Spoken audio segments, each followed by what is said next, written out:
오늘 이 49장의 이제 세 형제의 이야기만 좀 집약해서 나누도록 하죠. 야곱의 아들들인데 아시는 것처럼 루벤, 시므온, 레위 이 세 사람의 이야기를 좀 나누도록 하겠습니다.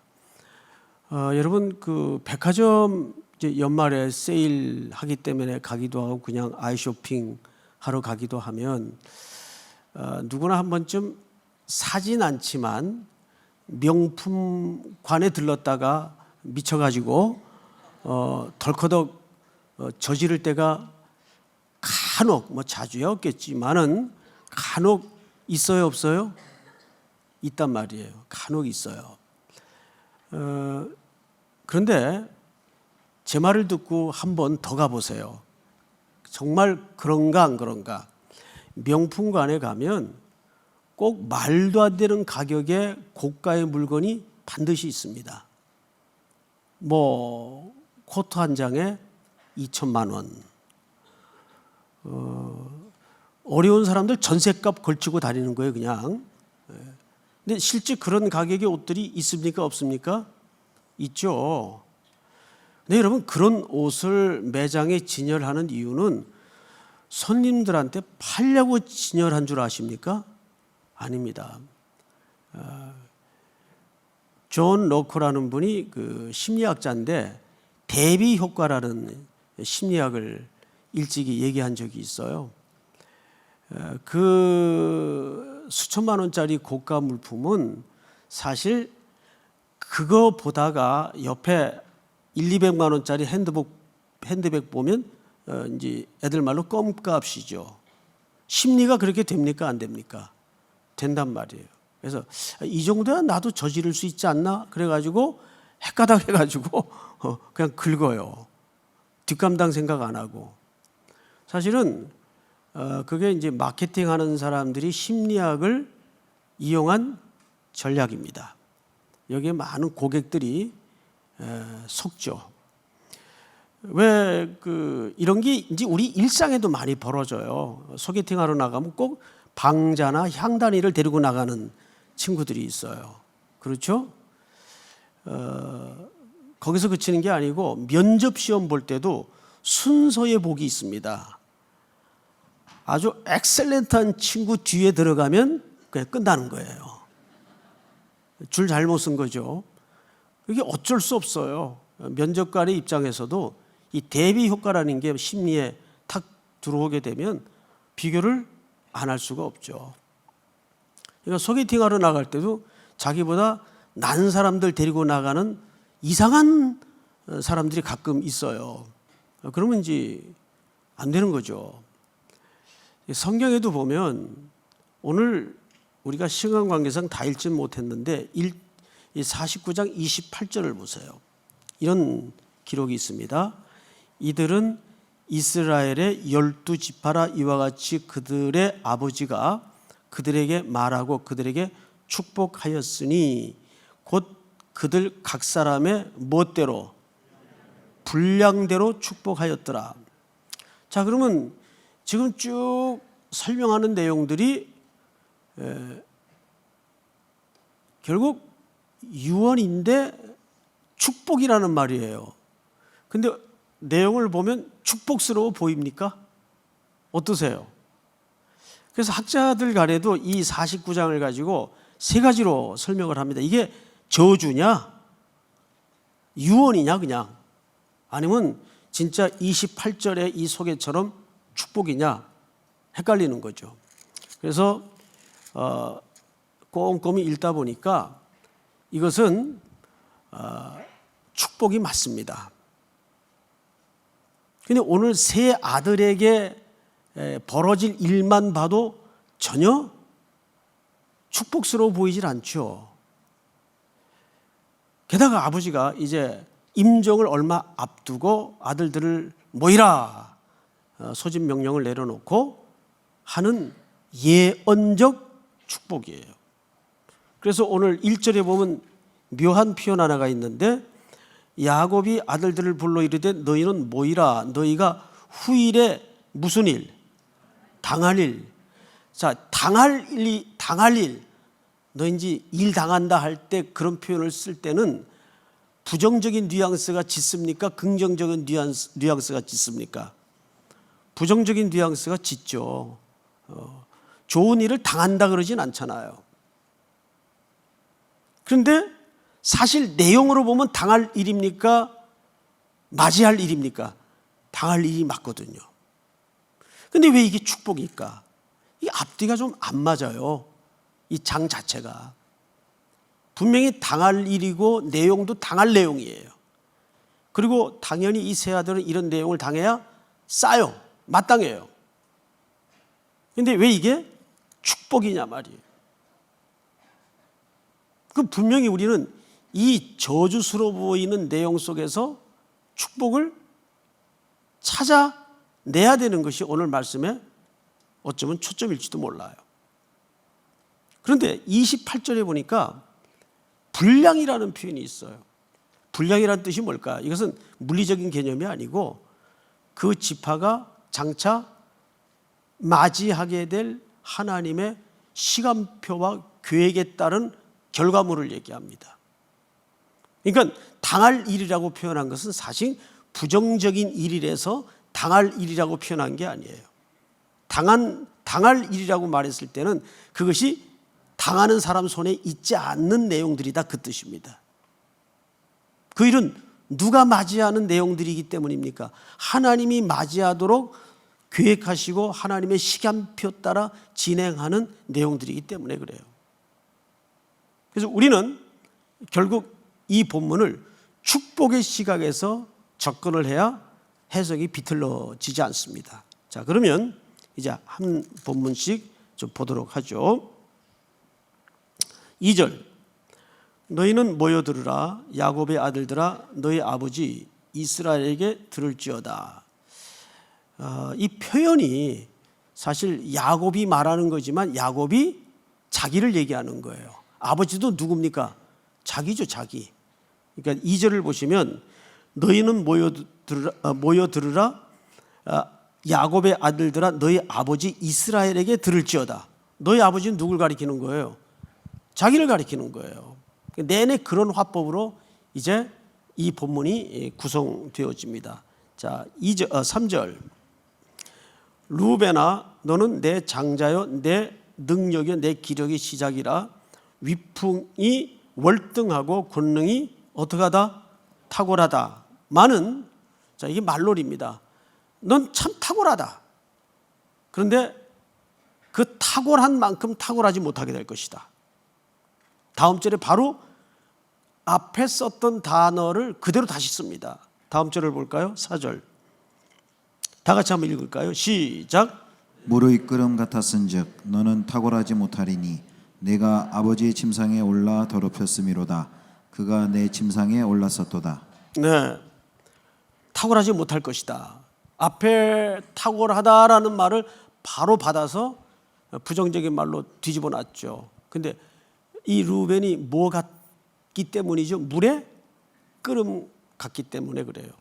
자, 물이 끓는다 할 때 어떤 느낌을 확 갖습니까? 첫 이미지가 막 혈기 있고 그런 느낌을 가질 수가 있겠죠. 그런데 그렇게 너무 의미 있게 들어가지 마시고 간단하게 한번 생각을 해보세요. 불 위에 물이 끓는 걸 한번 상상해 보세요. 물이 일정하게 끓는 물 본 사람, 물이 톡톡톡 일정하게 끓어요? 물은 일정하게 끓질 않아요. 안 믿어지면 오늘 저녁에 가서 물 끓여보세요. 물이 끓을 때는 어떻게 끓습니까? 예측 없이, 그러니까 바닷가에 가서 파도를 보면 돼요. 파도는 똑같이 밀려오는 것 같은데 한 번도 같은 파도가 없어요. 다 달라요. 그게 물이 갖는 예측을 할 수 없는 성질이에요. 누가 그렇다는 얘기예요? 루벤이. 그러니까 이 말이 갖는 의미 이렇습니다. 인간이 상상할 수 없는 짓을 뭔가를 했어요. 이 뭔가 봤더니 끔찍한 내용을 저질렀더군요. 네가 아버지의 침상에 올라 더럽혔음이로다. 그가 내 침상에 올랐었도다. 무슨 사건을 상기시키는 내용입니까? 우리 창세기 35장으로 한번 가서 보실까요? 창세기 35장 22절을 한번 보십시다. 이거 뭐 멀지 않으니까 우리 직접 한번 찾아보십시다. 35장 22절 다 같이 시작. 이스라엘이 그 땅에 거주할 때에 르우벤이 가서 그 아버지의 첩 비라와 동침함에 이스라엘이 이를 들었더라. 네, 거기까지. 있을 수 없는 일이 벌어졌죠.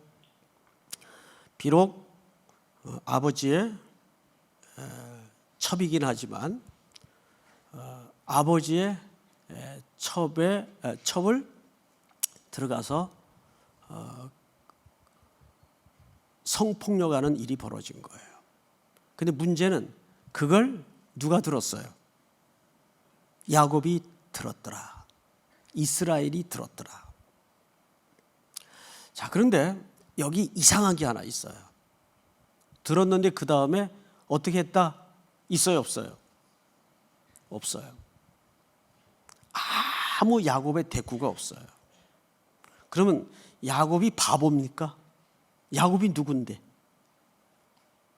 야곱이 바보는 아니죠. 야곱이 그걸 가슴에 묻어버렸어요. 사실 누굴 위해서일까요? 예, 아들을 위해서입니다. 여러분, 그런데 이와 똑같은 사건이 다윗 시대에 벌어집니다. 아들 압살롬이, 이 압살롬이 이름도 나빠요. 정말 압살롬이에요. 이걸 보통 아재 개그라 그러죠. 이 압살롬이 아버지를 향해서 반역을 일으키고 다윗이 궁궐 밖으로 피신해 있을 때 궁궐 옥상에다가 텐트를 치고 백주대낮에 백성들이 보는 앞에서 아버지의 후궁들을 범합니다. 그게 사무엘 하에 나와요. 우리 공부했죠? 자, 여러분, 그게 왜 그런지 아세요? 사이코입니까? 압살롬이? 그럼 고대 시대에 중요한 이유가 있어요. 사실 그 맥락에서 이 비라의 사건도 이해를 해야 돼요. 고대에는 전명군은 완전한 정복의 징표를 위해서 적장의 아내를 범하는 일들을 공공연하게 해왔어요. 그러니까 그것은 누구에 대한 정확한 반기입니까? 아버지에 대한 정확한 반기예요. 이 르우벤은 사실 에덴에서 하나님을 향하여 반기를 들었던 첫 아담과 똑같은 짓을 한 겁니다. 얼마나 끔찍한 범죄예요. 양태만 틀렸을 뿐이지 본질은 똑같아요. 그러니까 사실상 장자로서 아버지가 살아 생전에 아버지의 첩이긴 해도 그 첩을 건드렸다는 것은 끔찍한 죄악을 국가로 얘기하면 자기가 왕이라는 교만의 머리를 들고 못된 짓을 한 거예요. 자, 다시 오늘 본문으로 한번 가서 보세요. 49장 4절 물의 끓음 같았은즉 너는 탁월하지 못하리니 네가 아버지의 침상에 올라 더럽혔음이로다. 그가 내 침상에 올랐었도다. 5절 한번 같이 읽어볼까요? 시작. 시므온과 레위는 형제요 그들의 칼은 폭력의 도구로다. 네. 여러분, 시므온과 레위는 뭐라고 되어 있나요? 형제라고 되어 있어요. 그런데 둘만 형제입니까? 성경을 보시면 이외에도 형제가 또 있어요. 누구누구가 있냐면 이렇게 소개를 할 수 있네요. 르우벤, 유다, 이사갈, 스불론, 이 다 형제입니다. 그런데 왜 유독 시므온과 레위는 형제요라는 표현을 썼을까요? 둘만, 이 형제들 중에서 둘만 싹 빼놓고 둘은 형제라고 얘기를 해요. 근데 이 원어를 보면 이 말은 이게 혈연의 형제를 강조한 내용이 아니에요. 둘은 어떤 같은 목적과 같은 목표에 대해서 연대를 맺은 공동의 책임자다 그 말이에요. 결국 이 이야기는 야곱이 무슨 사건을 상기시켰을까요? 다시 말해서 세겜 사건을 상기시킨 겁니다.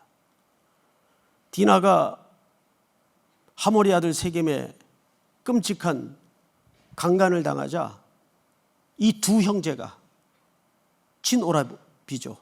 두 형제가 들어가서 무참한 살육을 저지릅니다. 끔찍한 피해 살육극을 저질러요. 우리 영성 집회 시간에 몇 주 전에 공부를 한 내용이에요. 근데 이상하죠? 그때에도 야곱은 이는 다 나를 해롭게 한 일이로다에만 그치지 이 아들들의 만행에 대해서 일절 언급이 없어요.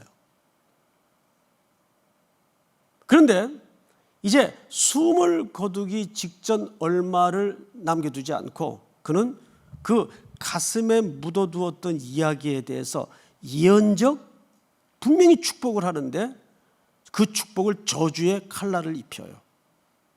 그러니까 이건 무슨 얘기냐면 이들이 어떤 응당한 대가를 지불받아야만 그 축복이 축복으로 된다는 암시를 여기서 하고 있는 거예요. 분명히 축복이에요. 그러니까 여기서 시므온과 레위는 형제여라는 말은 혈연적인 형제를 드러내기 위한 설명이 아니에요. 이 둘이가 한 그 어떤 세겜성에 대한 그 잔인함. 그러니까 하나님은 원수를 갚는 목적이 좋아도 수단이 악하면 하나님이 기뻐하지 않아요. 그러니까 흔한 얘기로 괴물 잡으려다가 본인도 뭐가 되기 쉽죠? 괴물이 되기 쉬워요. 이걸 우리 기독교인들이 용서라는 커다란 카테고리 안에서 조심해야 돼요. 우리가 괴물 잡으려다가 우리도 괴물이 되기가 쉬워요. 그러니까 하나님은 아무리 정당한 보복이라도 잔인한 것을 원하지 않아요. 그런데 이 시몬과 레위가 얼마나 잔인했는가 하면 성경을 꼼꼼히 보세요. 5절을 보시면 시몬과 레위는 형제여 그들의 칼은 폭력의 도구로다. 내 호나 그들의 모의에 상관하지 말지어다. 내 영광아 그들의 집회에 참여하지 말지어다. 그들이 그들의 분노대로 사람을 죽이고 그들의 혈기대로 소의 발목 힘줄을 끊었음이로다. 자, 근데 여기 이상한 게 뭐냐 하면 원장에 가보면 소의 발목 힘줄을 끊은 적은 없거든요. 근데 소의 발목 힘줄을 끊었다고 여기 시적인 표현이긴 하지만 써 있어요. 뭘까요? 여러분 이것은 말 그대로 시적인 표현입니다. 당시 이 세겜 사람들의 별명이 당나귀 또는 소로 불리웠습니다. 그러니까 이 하몰의 백성들을 시몬과 레위가 얼마나 무시무시하게 살육을 했는지를 알 수가 있어요. 그래서 저는요, 지금 그 미얀마의 로힝야족에 대한 무참한 그 인권 살상이라든지, 거기 막 아이들을 막 죽이더라고요. 또 르완다 사태라든지, 캄보디아의 폴포트 정권이라든지, 북한의 정권이라든지, 이렇게 인권을 무자비하게 처단한 시대나 민족에 대해서는 그건 반드시 하나님이 어떤 방식으로든 저는 손을 본다고 믿습니다. 그건 절대 하나님이 간과하지 않으세요. 그게 어떤 방식일지는 저도 잘 모르겠어요. 그런데 어떤 민주적인 절차나 법의 절차 없이 그렇게 양민을 학살하고 하는 그 만행에 대해서는 하나님이 어떤 방식으로든 반드시 응징하시는 것을 우리는 길고 먼 역사를 통해서 늘 확인해 보지 않습니까? 우리나라도 일제에게 참 많이 당했지만 중국의 그 난징 대학살의 기록을 보면요, 30만 명이 죽었어요. 그냥 총알이 없으니까 그냥 땅에다 그냥 산 사람 막 묻어버렸어요. 나중에는. 지금도 그 끔찍한 현장이 계속 발굴되고 나오지 않습니까? 이런 반인륜적인 유대인들의 학살 이런 거, 유대인들도 얼마나 끔찍합니까? 그래서 그 이스라엘의 기념관에 가보면 입구에 참 슬픈 문장 하나가 눈에 들어오죠. 용선하되 잊지는 말자. 용선하되 잊지는 말자. 그리고 그 안에 들어가면 그 나치 만행에 의해서 숨져간 당시 아기들, 어린아이들 이름이 스피커로 지금도 계속 송태근, 김정일, 침침한 골목으로 이렇게 기념관이 구성되어 있는데, 그리고 그 골목을 따라 그 소리를 들으면서 안에 딱 들어가면 그 당시 그 아이들이 신고 있던 신발, 옷까지, 군화, 그 시민들이 신고 있던 것들이, 안경, 전부 거기에 그대로 보관되어 있어요. 용서는 하되 잊지는 말자. 이게 시몬과 레위가 성경에 우리는 문자로 보니까 그 끔찍한 학살의 실상을 리얼하게 사실 덜 만나요. 글자로 보니까 정말 끔찍한 학살이었어요. 자, 그런데 우리는 여기서 한 가지 이해할 수 없는 그 문장 하나를 확인해야 됩니다. 우리 신명기 33장을 좀 띄워주실까요? 신명기 33장. 훗날 레위에 대해서 모세가 이런 얘기를 합니다. 레위에 대하여는 일렀으되 주의 둠밈과 우림이 주의 경건한 자에게 있도다. 레위를 뭐라고 평가하고 있죠? 주의 경건한 자. 우림과 둠밈은 하나님의 뜻을 분별하는 도구죠. 주의 경건한 자에게 있대요. 주께서 그를 마사에서 시험하시고 무리바 물에서 물가에서 그와 다투셨도다. 9절 시작. 그는 그의 부모에게 대하여 이르기를 내가 그들을 보지 못하였다 하며 그의 형제들을 인정하지 아니하며 그의 자녀를 알지 아니한 것은 주의 말씀을 준행하고 주의 언약을 지킴으로 말미암음이로다. 예, 이거 잘 봐야 돼요. 이 본문이 오해 소지가 높습니다. 이 본문을 잘 보시면 그는 누굴 가리키는 겁니까? 레위를 얘기하는 거예요. 레위는 그의 부모에게 대하여 이르기를 내가 그들을 보지 못하였다 하며 형제들을 인정하지 아니하며 자녀들을 알지 아니하는 것은, 이것은 모든 육신의 관계를 설명하는 내용들이에요.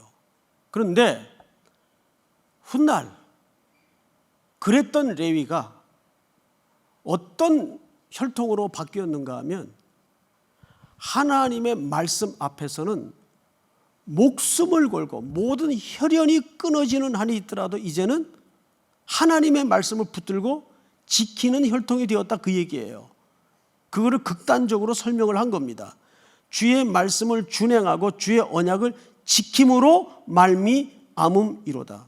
이 비슷한 얘기를 사실 누구도 하셨습니까? 예수님도 하셨어요. 주님을 따르는데 그 형제와 그 가족을 미워하지 아니하면, 그 말은 실제로 미워해야 된다는 말이 아니고 수사적 표현이죠. 하나님을 더 사랑하지 아니하면 따를 수 없다는 이야기를 그렇게 극단적으로 말하는 거예요. 이것도 같은 그런 수사적 표현이에요. 그의 부모에게 대하여 이르기를 내가 그들을 보지 못했다 하며, 그러니까 이런 인정에 끌리지 않고 형제들에게도 마찬가지고 심지어는 자녀에게 제일 힘든 관계 아닙니까? 에게조차도 이 관계보다도 더 우선하는 가치가 레위에게 무슨 가치였습니까? 하나님의 말씀에 순종하는 가치였어요. 그래서 8절을 다시 보시면 그를 뭐라고 평가하고 있죠? 경건한 자.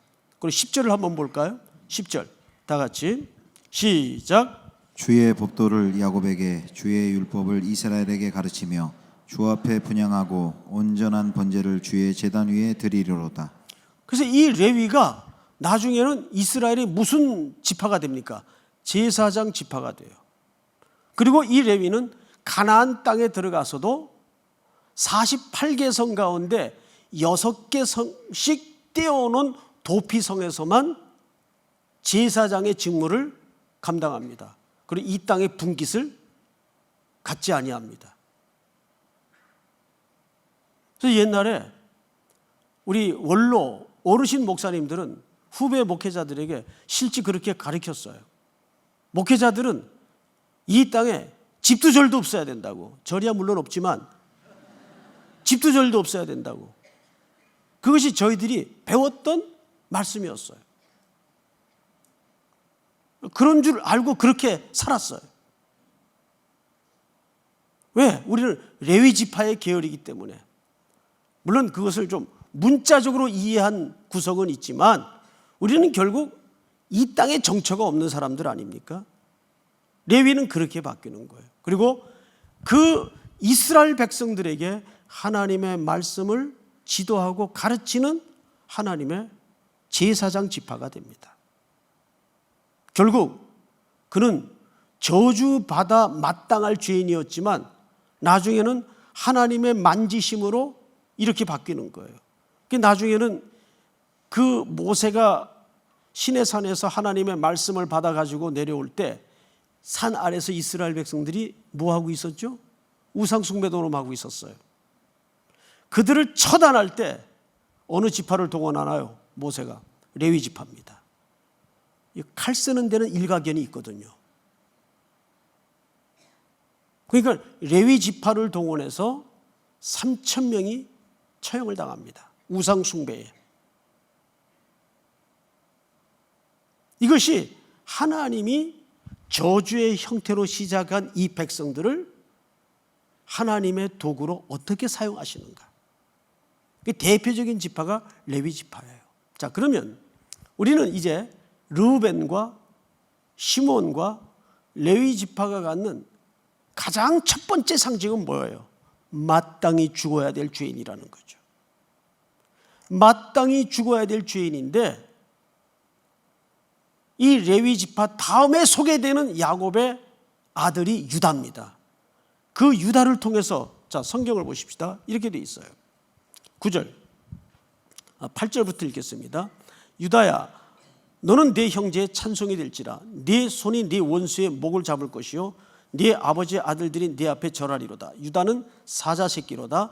내 아들아 너는 움킨 것을 찢고 올라갔도다. 그가 엎드리고 웅크림이 수사자 같고 암사자 같으니 누가 그를 범할 수 있으랴. 10절 다 같이 시작. 규가 유다를 떠나지 아니하며 통치자의 지팡이가 그 발 사이에서 떠나지 아니하기를 실로가 오시기까지 이르리니 그에게 모든 백성이 복종하리로다. 여기서 실로가 오시기까지는 바로 메시아의 오심을 암시하는 그림이에요. 그 실로가 오시기까지 그분이 오시면 모든 백성이 그 앞에 복종하리로다. 결국 이 죽을 수밖에 없는 죄인들이 누구를 통해서 구원받는다는 이야기를 야곱이 암시하고 있습니까? 오실 그리스도를 통해서 구원받을 수밖에 없는 죄인임을 암시하고 있는 거죠.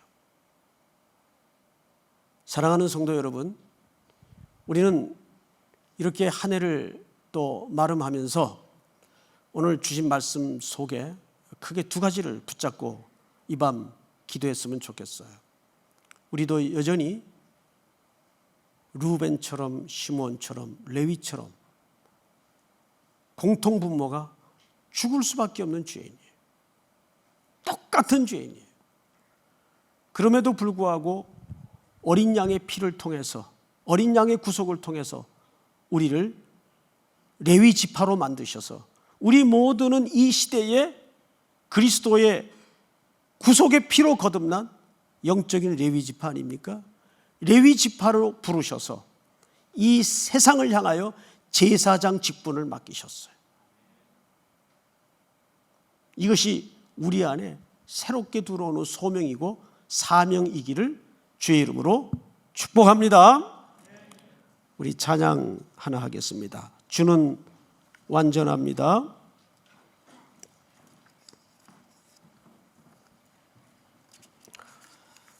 주여 우리 연약합니다.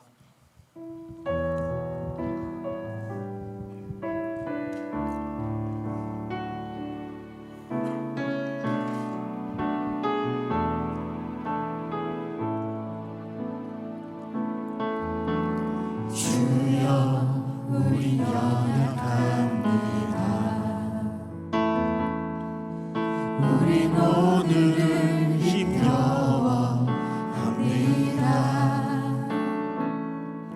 주를 이루며 살기에 부족합니다. 우린 연약합니다. 주여 우린 넘어집니다. 오늘 하루도 실수합니다. 주의 긍휼을 구하는 죄인입니다. 우리 주만 바라봅니다. 한없는 주님의 은혜 온 세상 위에 넘칩니다. 가릴 수 없는 주력과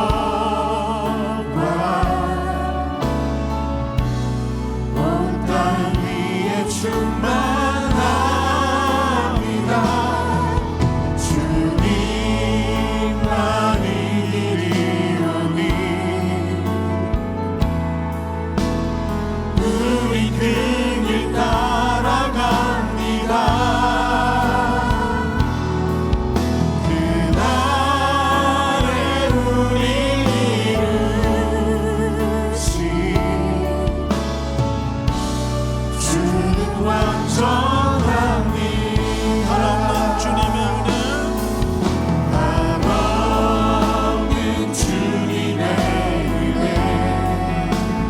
온 세상 위에 넘칩니다. 온 세상 위에 넘칩니다. 가릴 수 없는 주여가 온 땅 위에 충만합니다. 주님만이 이리오니 우린 그 길 따라갑니다. 그날에 우리 이루시 그날에 우리 이루시 주는 완전합니다. 우리 다 한번 눈을 감으십시다. 돌아보면 루벤처럼 시므온처럼 레위처럼 영원히 진노 가운데 형벌 가운데 죽을 수밖에 없었던 죄인이었던 것이 마땅하고 맞습니다. 그럼에도 불구하고 어린 양 예수의 보혈을 통해서 레위 지파로 만들어 주시고 온 백성 앞에 제사장 직분을 맡기시고 하나님의 말씀을 선포케 하시고 가르치게 하신 주님, 오늘도 허물진 모습으로 이 밤에 또 한 해의 끝에 서 있지만 다시 한번 어린 양 그 피의 공로를 힘입어 이 자리에 엎드립니다. 우리의 절망을 받으시고 우리의 못난 모습을 받으시고 우리의 연약함을 받으시고 다시 한번 살려주시고 다시 한번 새롭게 하여 주시옵소서. 우리 이 시간 다 같이 한번 주여 부른 다음에 통성으로 기도합니다. 주여